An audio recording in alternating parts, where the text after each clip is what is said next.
So today I'm going to be showing you how I make my synthetic dreadlocks.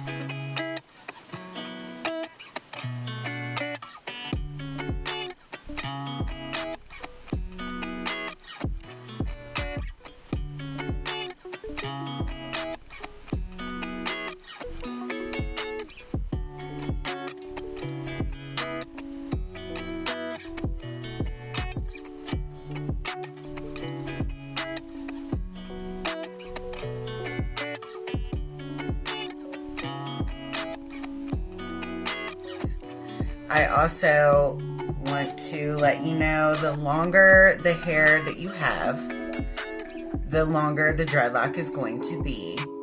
And you definitely want to make sure that it's a better quality of hair that is heat activated. You can usually tell how soft it is and how plasticky it looks through the package when you go and get these. It looks just like free hair. It looks like this when you get it. You can actually mix colors together, which this was blonde, but I put a little bit of brown in there. It's more of like a caramel gold, just so you guys could probably see a little bit better what I'm doing as far as the crochet goes. But anyway, it gives it more like a natural look. Anyway, I'm going to try to show you guys the best way I can. There are different ways to do this, so I will show you different ways as I go. I'll try to make different videos. There's just so many different ways to make these. I'm going to make a single-ended dreadlock today. Single-ended is different from a double-ended. Double-ended means that you have no loop. This right here, I go for the more natural look. I would like the look that looks like it's a true dread. Personally, my preference, I want my dreadlocks and my clients' dreadlocks to look natural to the point where nobody would ever know. There are some people that like more of a uniform, perfect look, which that look is very hard to keep. It's a lot of maintenance, and you have to take really, really good care of your synthetic dreadlocks or get more and more and more. But anyways, as I was saying, this is a double-ended, which means there is no loop in the front or in the middle. It has two ends, obviously, and it goes in and it is installed differently. This has been put in water, okay? This one, for instance, this is very fluffy. Put in water, not put in water. Put in water, not put in water. When you put them in water, it makes it tighter, and it gets rid of a lot of those fuzzies, and it basically molds the hair where you have been wanting it to go. So when you make a synthetic dreadlock, if it's a little fluffy, it's not a big deal. Of course, you want to get rid of that as much as you can, but don't freak out. A single-ended dreadlock, let me show you. If I can get to it. Here, we'll just do this. Here we go. A single-ended dreadlock has a loop. This is a pretty thick one.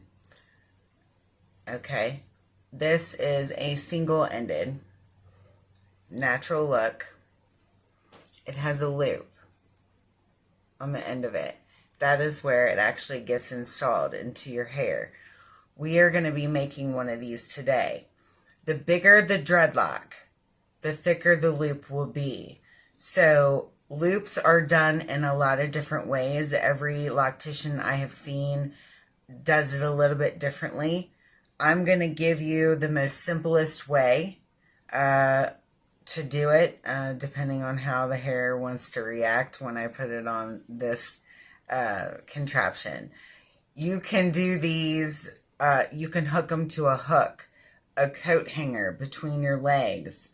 You can hook a string or yarn, a strong yarn, to the side of a table or chair or something like that and tie it, and then use these, put it over that, and you need something this is going to grab onto. But you don't want to hurt your back either. You want to be comfortable. I used to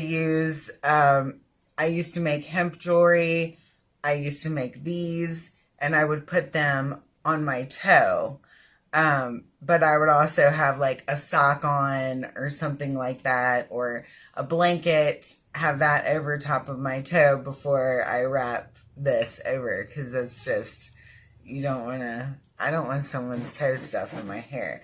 But that's an easy way to just sit there Indian style and do it. It's fast, it's easy, it's quick, it's always there. So that's also another option. You really have to move around your back and your positions and things like that. Even when you're doing someone's dreadlocks, standing there, sometimes I have to have my client sit down. So anyway, I'm going to try to do this, and hopefully you all can see what I'm doing. So bear with me, and let me go ahead and move this around.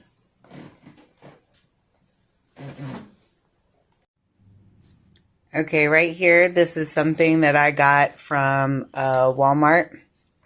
I take it with me everywhere. It's nothing fancy. It's just something, it's a contraption like this. You can take yarn and put it around this thing and tie it, and then put the hair on that if you want to get it closer to you.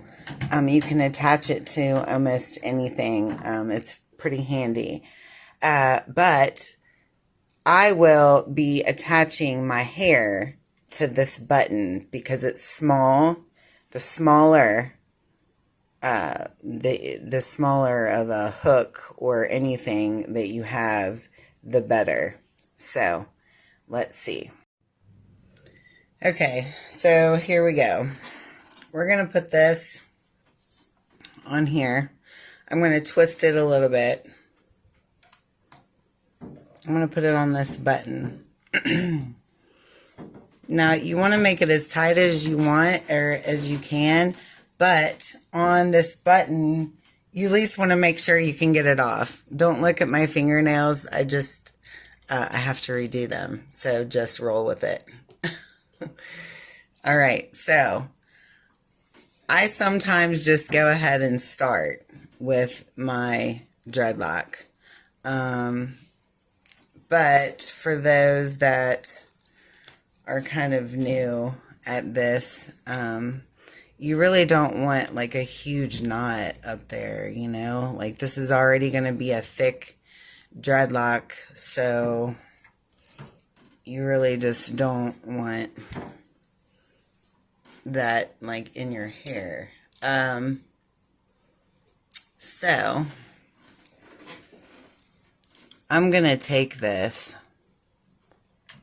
latch hook and I'm gonna put that through. Right now we're just creating our loop. Okay, this is going to keep. All right, see that little latch right there? We're going to pull that through there.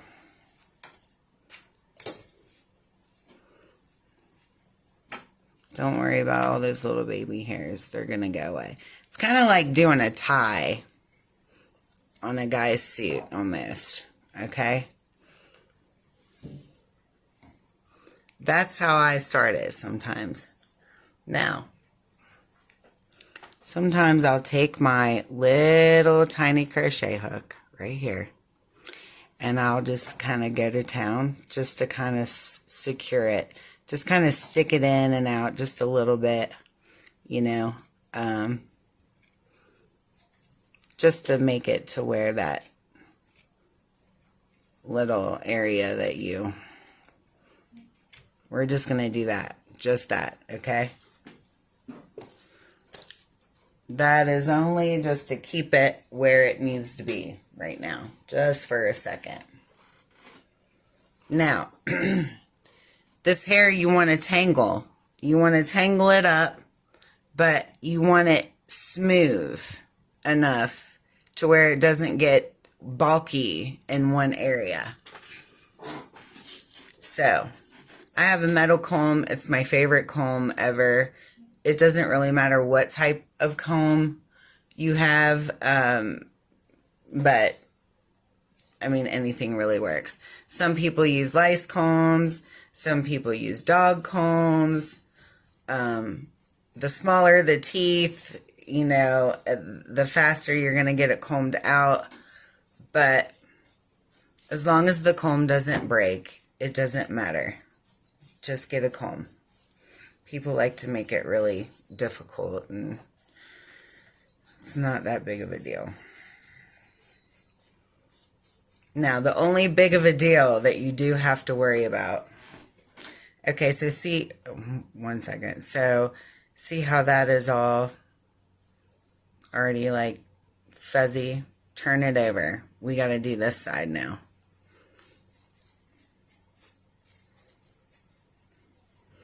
So as I do this, I want to smooth it out. That way, we don't get all these bulky spots like I was saying.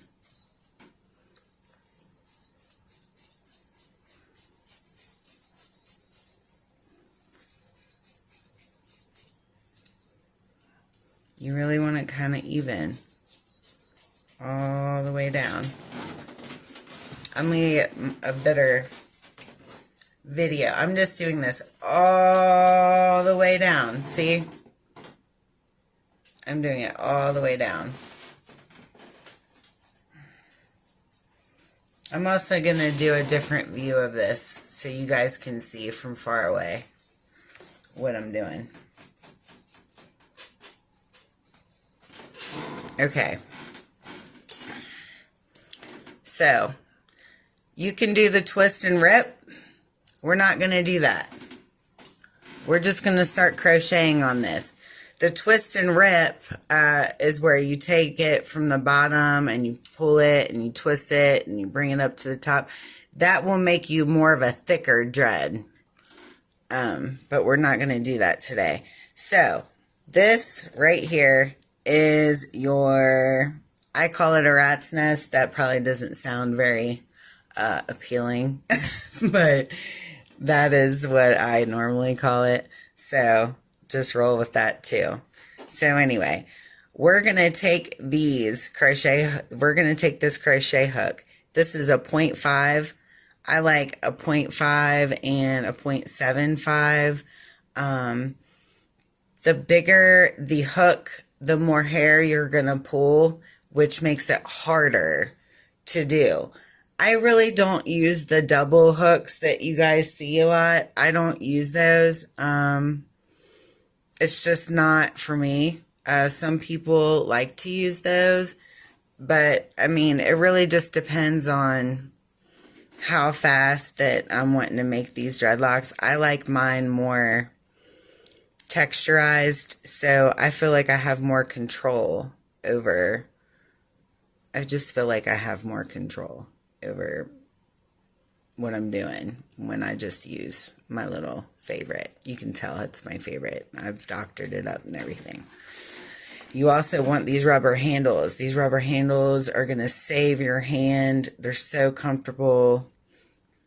And the reason why I have this string on there, I did put a video on why I did that. You can watch that too. You just got to subscribe to my channel. Okay, so here we go. We're taking this from the bottom, turning it to where it's face down, my hook, taking some hair pulling it through that.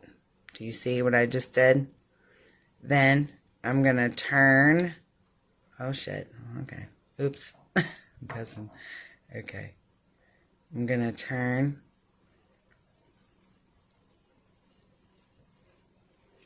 It's almost, and you also want to turn this as you go. It's really hard for me to do it slow because I'm so used to doing it fast.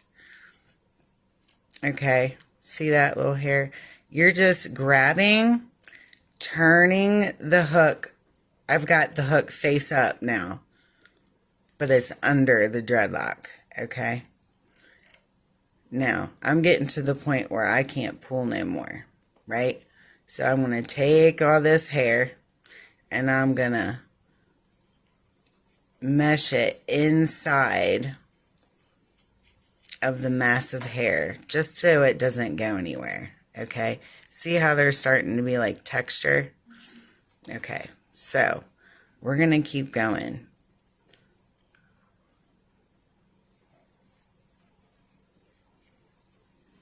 I usually can do anywhere between, I can usually do about, I don't know, 3 to 4 to 5 rounds. It just really depends. See all of this hair? We're going to wrap it.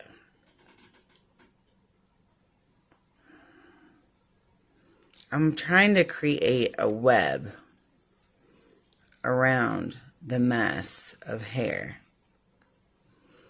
But you want to turn the dreadlock as you go. You really do not want to pull a lot of hair. You don't want to pull like a big chunk, because if you do that, it's really hard to maneuver it. So you're just pulling little baby strands. See, I just pulled a big one. Little baby strands. And when you can't go no more, you just pull it inside of the dread. See all of these right there? Don't worry about it. Just go in. I like to wrap them around that hook. You want to get used to doing that anyway, because that way when you're doing maintenance on someone, when you pull that hook through, you're not ripping their inside of their dreadlock. That hair that you wrapped around was kind of like a band-aid for that hook, to where that hook's not going to pull their hair and rip it.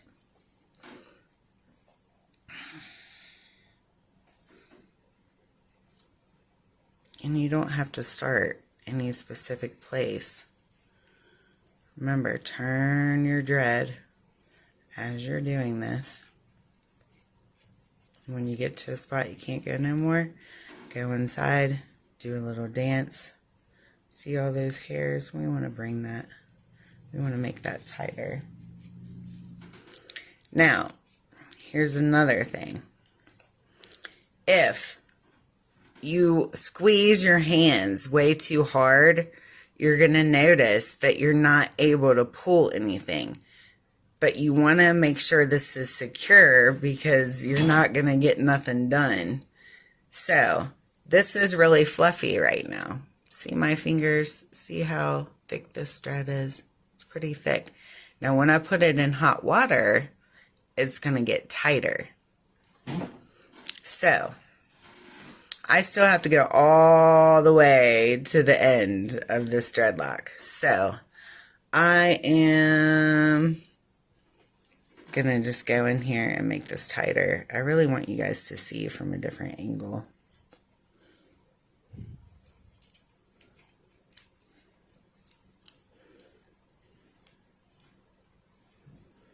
Now, I don't like my dreadlocks perfect.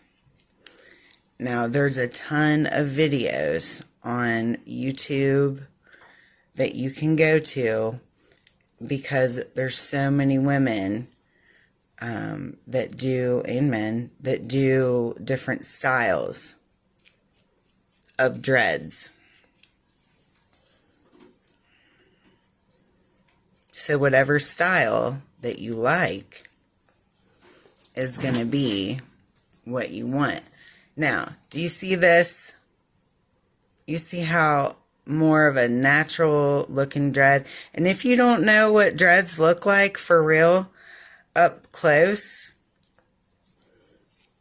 get on Pinterest and Google and things like that. Dreads, almost every single dread looks different. That's one thing about dreadlocks. They're always changing and they're always constant. And that's one thing about life. That's one thing you can guarantee on. Is change is the most constant thing in life. Everything keeps changing. Everything. And dreadlocks do too. Constantly. So as you do this, I'm literally not pulling it through, because some people try to do that. And all that's going to do is break down those bridges in there, and it's just going to, your dreadlock's going to come apart. I'm holding this and just kind of like pulling in hairs on the inside to make them tighter. I'm pulling them inside of the dread. And as you do that, it makes your dreadlock harder. It helps it lock. It's creating more of a knot on the inside rather than just a mass of hair like that that's been teased. It's creating more of a lockup, you know, making it tight. So this one is that one. Now, I got to do the rest of this. And I have almost a whole set over here. And I'm going to show you guys different ways to do this. These are going to be put in hot water. And I will show you the difference between this and after they're done. I'll do a video on that. Now, you can take this off. Put it in your pile of other synthetic locks. But I want to show you. Do you see these webs? Alright, and then all these little baby hairs. Really, with synthetic hair, do not worry about it.